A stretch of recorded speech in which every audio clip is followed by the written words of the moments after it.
Diamniadio, le club algérien. Match comptant pour la Coupe CAF. Donc, c'était un match important pour les verts et blancs. Malheureusement, match nul pour les hommes de Malik Daf.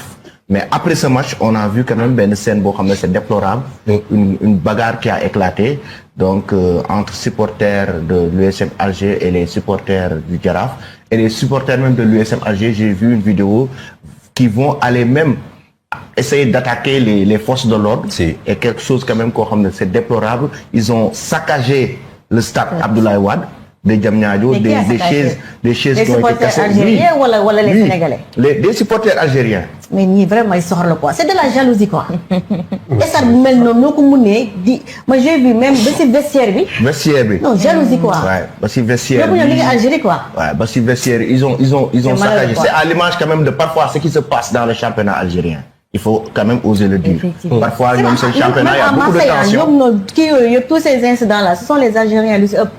Parce que quand même, quoi qu'on puisse dire, les supporters sénégalais étaient de l'autre côté du Jaraaf. Il y avait les forces de l'ordre. Il y avait au moins une distance de 7 tribunes entre eux. Oui, mais ils ont quand même fait le forcing pour essayer vraiment de déstabiliser le match. Pareil, c'est grave, moi, chez une dame Dindi. Donc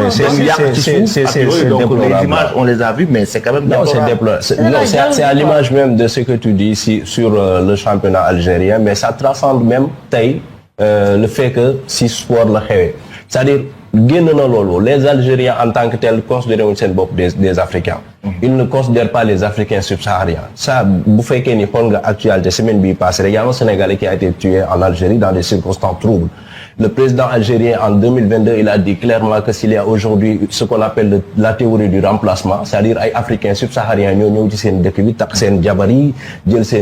tout ça, ils ne considèrent pas les Africains noirs en réalité. C'est ça le problème. Aujourd'hui, si on voit ça dans le sport, c'est totalement à déplorer. Et maintenant, moi, je pense que CAF m'a des résolutions fermes, des sanctions fortes, parce que ça, quand même, Stade Boutonni, les gens ont beaucoup investi,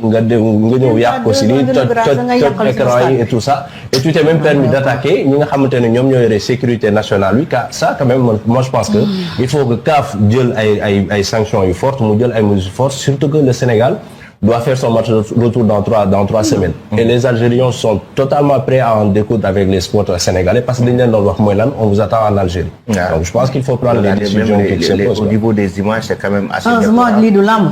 Est-ce qu'on l'âme? Heureusement, football.